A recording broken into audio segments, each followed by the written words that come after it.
What it is, YouTube, it's your girl Potty Mouth Goddess PMG. What it is, Potty Mouth Squad PMS, how y'all doing today? I want you to know, if you don't already know, you're a beautiful, kind, smart, intelligent, and just fine. Shh. Okay, you fine. Shh. Anybody who comes in contact with you, they need to ask themselves, how lucky can one guy be?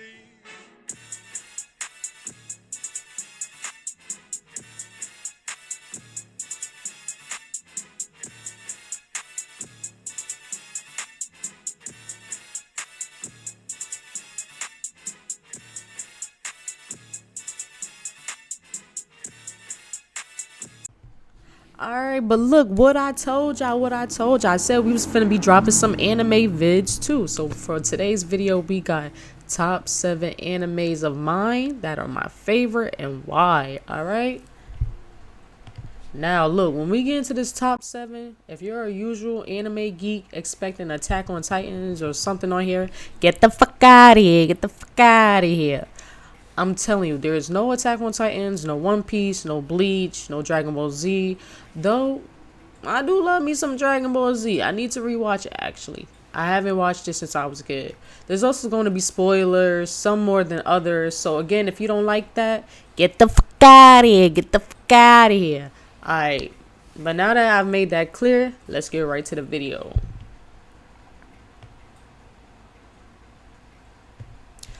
Coming in at number 7, we got Promise Neverland. So Promise Neverland starts off with a young orphan child, Emma. She is 11 years old. She's one of the oldest at the orphanage among Ray and Norman. So they're the big three. Go check the spreadsheet. Nah, I'm just playing. But there's 3 of them amongst 37 other children who are all younger than them, and they truly look up to them. The 3 endure a very happy life, and they even have a mom, as they call her. Her real name is Isabella, as we find out.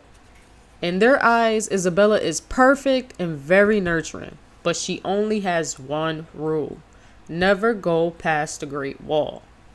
Of course, right here, already in the viewer's mind, we know that the suspense is coming out, but we don't know what.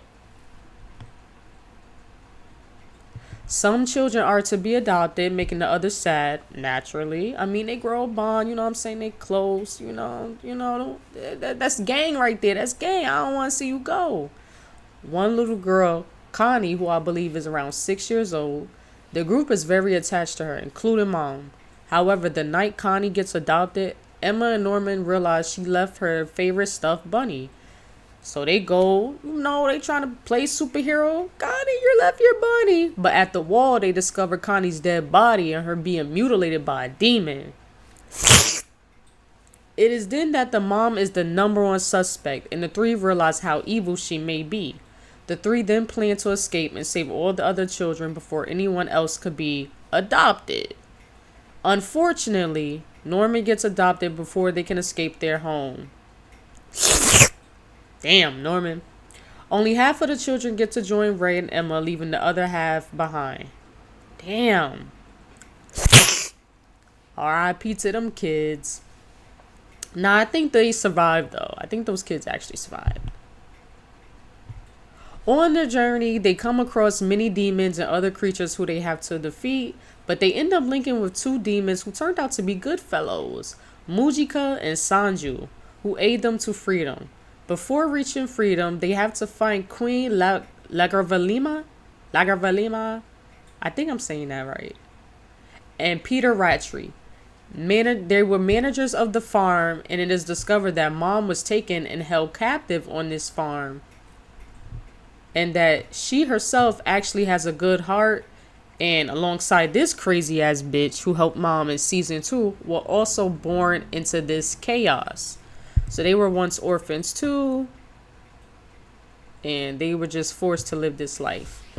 Honestly, I like this anime because the plot of humans selling off kids in order for demons to not take over the land is like absolutely insane. But does it sound familiar? However, you can't take your eyes away from the disgusting scenes and themes you have in front of you because you want to see these kids escape this gruesome nightmare.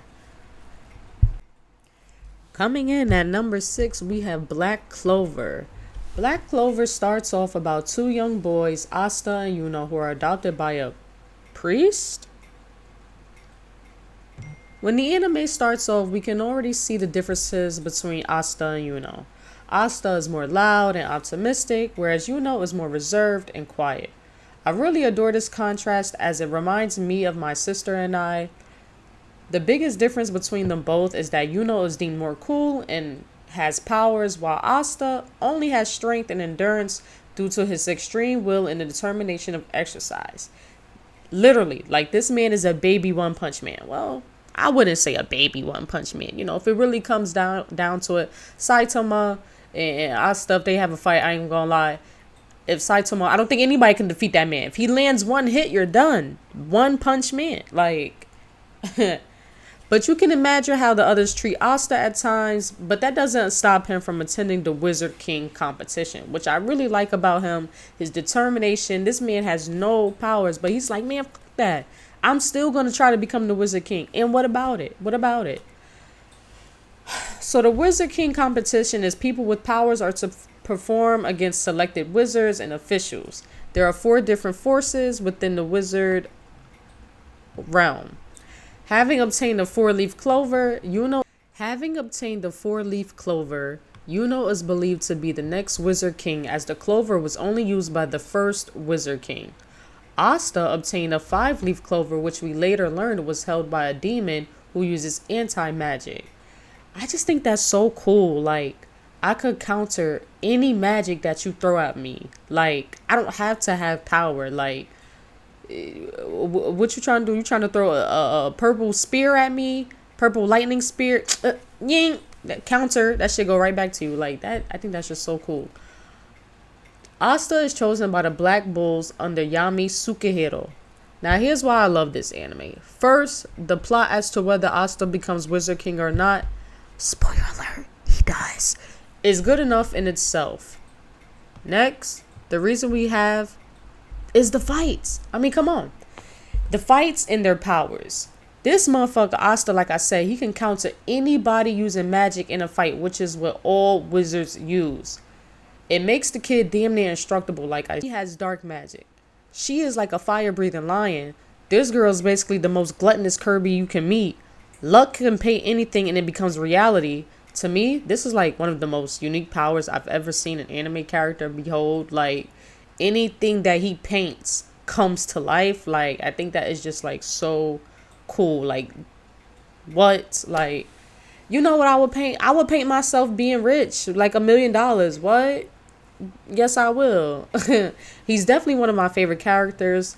Then we have this bitch over here who can control all of water, which brings me to my third point of why I love this anime. We have Noelle Silva, also on the Black Bulls.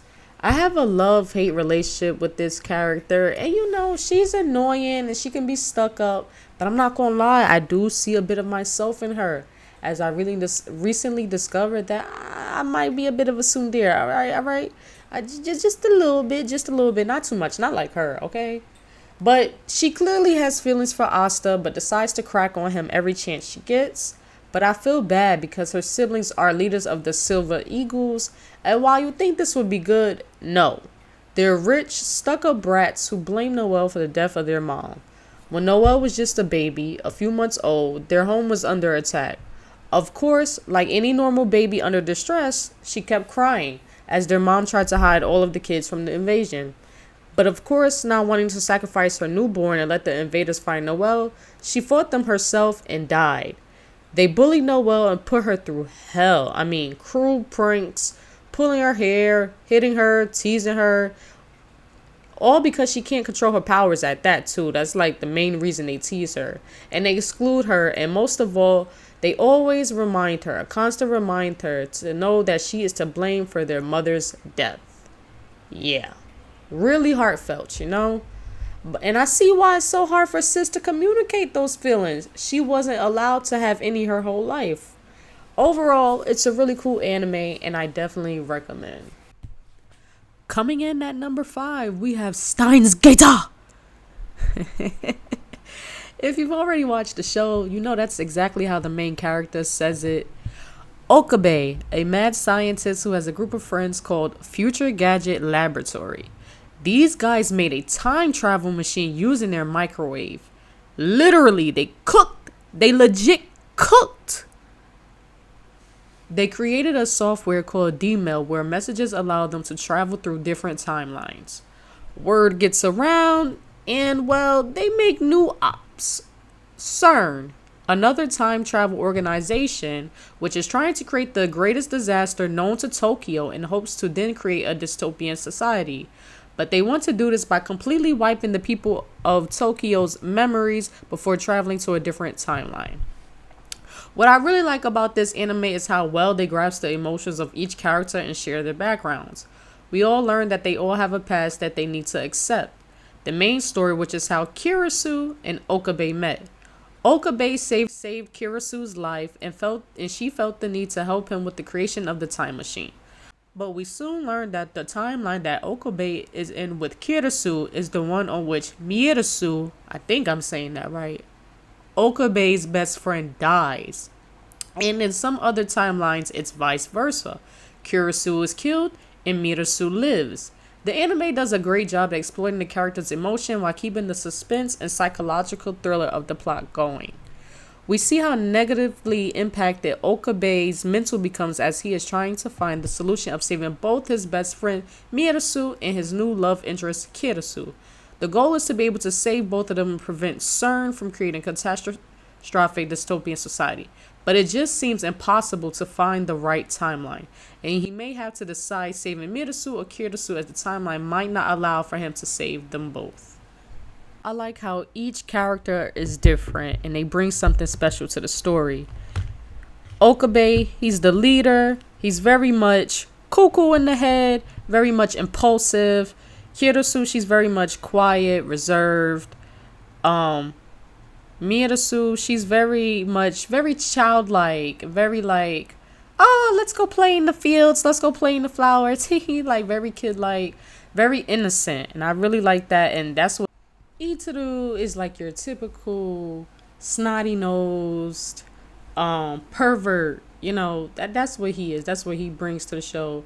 But no, he's very kind hearted as well and very helpful to the team and willing to go through hell and back for Okabe because he that is technically in his head. Okabe is his best friend, and I believe Okabe considers him to be a best friend too, but not on the level of Miirisu. But yeah, like I said, this show is really all about emotion. It doesn't really delve into like the science aspect of like time travel and stuff like that.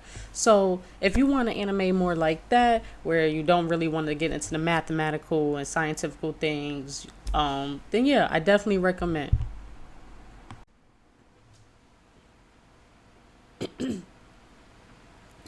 Next up, coming in at number 4, we have Death Note. Do I even have to explain? Like, do I really have to explain? Man finds a book that can kill people by writing their name. I can kill you by writing your name. I'm not going to go too much into this one because my next anime vid will be about this anime. But pretty much an apple eating Shinigami who gives you his book in exchange for half your life and, well, apples. An obsessed girlfriend who somehow obtained a book from a just as obsessed lesbian Shinigami. 2 neurodivergent geniuses trying to figure out how to stop this man from going on a name-based killing spree.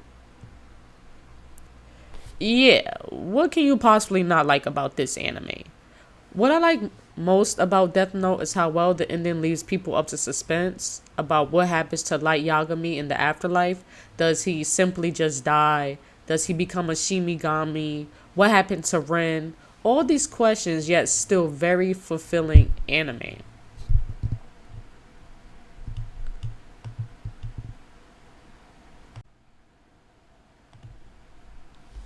Coming in at number 3, we have Danganronpa. Danganronpa is about 16 high school students attending their junior year of high school and they find themselves stuck in it. Hope Peak Academy is where they attend. Very ironic, you'll see. They're being trapped by a remote control bear, Monokuma, and basically playing his version of Mafia. Kill a student and avoid being found guilty at each sub-trial and they can leave. But this little asshole basically lets them know there's a mole among them, which turns out to be none other than Junko. Mind you, she literally devised a plan to attack Monokuma and have him kill her and basically turn herself into AI. After a series of murders, Sakura Ogami, martial arts student, reveals to be a spy working for Monokuma. The main character, Makoto, finds out that Junko Inoshima was the mastermind along with her twin sister, Mukuro Isaba. Junko literally used her sister's corpse to pinpoint Kyoto as the killer. I'm done. I'm done. Basically, she took over the school 2 years ago and wiped everyone's memories and caused the biggest event in human disaster history. Literally, that's what it's known as. The biggest event in human history. All because this hoe had a fetish for despair. Literally. She has no hope for nothing. Nothing. She just despair, which I feel like is kind of ironic because she hopes for despair, so she kind of does have hope, you know. You catch my drift. You catch my drift. But, and it's also like, it's just the name of the fucking academy. That's also why I said it was ironic. Like, she just wants to watch the world burn just for the hell of it. Like, she even turned herself into AI just to see in spirit. There's also like 3 games to this anime. I've never played them. I think I did install it on like Xbox, like one of them, when I was just like, no, like what the fuck is this? Yeah. It didn't look entertaining to me, but the anime is great. I haven't read the manga, but I heard the manga is pretty good too. So definitely recommend. Coming in at number 2, we have My Future Diary. I don't even want to spoil you this one too much because I really recommend. This might secretly come here. This might secretly be my number 1. Okay, this might secretly be my number 1 anime, but there's simply just a soft spot for my actual number 1 anime. Anyways, the anime starts off with Yukitsuru Amano. I think I'm saying that right. Please. We just gonna call him Yuki, okay? A young boy around 13 who's a loner and socially awkward. His only friends are, well, his phone. Specifically, Deus Ex Machina, the god of space and time. Turns out, well, Deus is a real god who is dying, right? And he devises this game where he selects 12 individuals, Yuki being one, and turns their phones into personal diaries. The diaries, it tells you like future events that's gonna happen. I guess if you do certain things, I don't remember exactly how it works too well, but it is something along those lines. And like, it can also be a track, like it could track other individuals, yourself, and like I said, predict like future events that can occur, like possible outcomes. But the objective is pretty simple. Last one standing and defeats all the others is the new god. Here's why it's my favorite. First of all, whether I survive or not, a god selected me to potentially be the next god is top tier. What? Nobody can talk shit to me. Nobody can talk, even if I die and I come back in the next life, if I somehow have my memories, I'm going to talk shit for the rest of my life. I am. Well, maybe not for the rest of my life, because then whoever's the new god might strike me down like, hey, shut that shit up, you know? But anyways, also, how is the god of space and time dying? Like, dying? The god of space and time dying. But why it's really my second favorite is this crazy obsessed asshole right here. This here is Yuno. She literally walked this man down and sent him into a panic attack on the elevator because she liked him and wanted to let him know she wants to work together. When I say she's obsessed, I don't think I've seen another anime character or antagonist be this on dick. I'm so serious. Anybody who holds a convo with this man too long or she suspects will turn on him, she kills. And don't get me wrong, yes, they have to kill each other anyways in the game, but like she just goes absolutely ballistic, okay, all the time, okay, and not just regular shoot you or stab you. She creates full blown out manipulative plans just to keep anyone from him and kills them in the most gruesome, remorseless ways. Mans has to pull her from her killing trance, and it sometimes don't work. Like, she just smiles and acts like this is the most normal response to the situation, as if she has to do it. Like, she has to kill these people. Talk about psychosis, multiple personalities, schizophrenia, PTSD, bipolar, all in one. Yeah, that's you know. But without her, there would be no show. She literally drives most, if not all, of the action and the drama that occurs. But I'm not going to get into any more detail, I promise. Just watch, your mind will be blown. Before we get into our number one anime, there are 3 animes I just want to put up for honorable mention. I'm not going to give any details about them or anything like that because, well, they're not important to this video, okay? But in no particular order, we have Black Butler, Erased, and Dead Man Wonderland. If you haven't seen those or read the mangas, definitely recommend. 10 out of 10.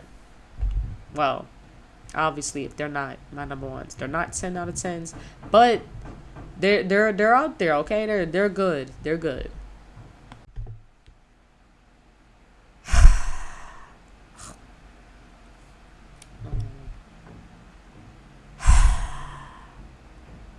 Look, I know y'all finna blow my head off with this number one.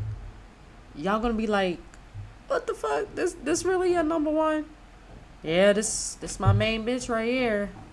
It's my main one. My comfort anime too when I'm bored and I don't got nothing else to watch. She's all reliable. We got none other than. Let's just get straight to it. This bitch gets off to gambling. This okay? She gets freaky, neaky, deaky off to gambling. Like what? I could say I'll bet you your house, your car, your job, and career, all your earnings and assets, pussy, call CPS on all your kids if I beat you in rock, paper, scissors. And she's like, okay, bet. She starts it off with Gotcha, bitch. attitude when she actually defeats her first opponent, Mary Sawatame, in a game of rock, paper, scissors, actually. Mary, the kid on the come up and moving up quickly in the ranks, has Ryota Suzui, which, funny enough, he's actually the main character. Yeah, he doesn't feel like it. I like him though. I think he's a great protagonist in support of Yumiko as she does a whole bunch of wild shit. A lot of people, they just feel like he's just there, but I see it. We're seeing it through Ryota's lens. I really feel like that's what the whole anime is about, because at the beginning, it's his voice. He's narrating, so it's like he's telling a story, and it's like I think people tend to forget that. Anyways, Ryota is actually helping Mary cheat because, well, he's her house pet. You basically bet 10 million yen with ease and act like she was gonna lose, and absolutely destroyed Mary in the final round by looking at a fucking hand mirror. She wanted to see where Mary was looking at for a signal, and man's Ryota was behind Yumiko. The fact he couldn't see just shows how well she really hid that mirror and shows her IQ. Cause not gonna lie, I wouldn't have thought of that. I don't have a low IQ, don't get beside yourself, but I'm saying that's some high IQ ass shit. Using to hear a mirror to see, okay, let me see, she's looking behind me, let me see who she's looking at. Oh, got him. Yep, him right here. And the fact that he didn't see the mirror is crazy. Then we have her, Karari Momobami, student council president. She enforced a system that if you lose, you become my pet, which is why Ryota was Mary's house pet because he lost to her in a gamble previously to Yumiko coming to the school. But yeah, you become my pet. I own you, bitch. And not just at school. No. If you don't pay that money back, they literally write up a whole new life for you like it's a Tyler Perry's movie. And you're forever in debt to them until you work it off. They tried to get my girl Mary set up with like a lolicon politician. What my girl look like? I mean, but Yumiko, she runs through the whole team, the whole student council, and is like, next. Shorty thought she was bringing in the big gun. She brought her cousins up there to stop this bitch. Knowing they wasn't gonna do shit. She laughing at her cousins, like literally. One almost died, the other exposed for being a liar and gay. Not even important. The other is in a wheelchair and can only let out her frustrations at Karari because she can't walk. This one is a crybaby trying to scare people into cutting their fingers off. Random transgender character who was basically the president and all of her cousins' maids as a child tries to take a revenge plot only to become and get his rights back. Period, Pooh. But no, seriously, this anime captivates great undertones of God and the devil, or at least good and bad. Karari is depicted as this god who created this system, or aquarium as she calls it, and Yumiko is the snake in her garden as she calls it.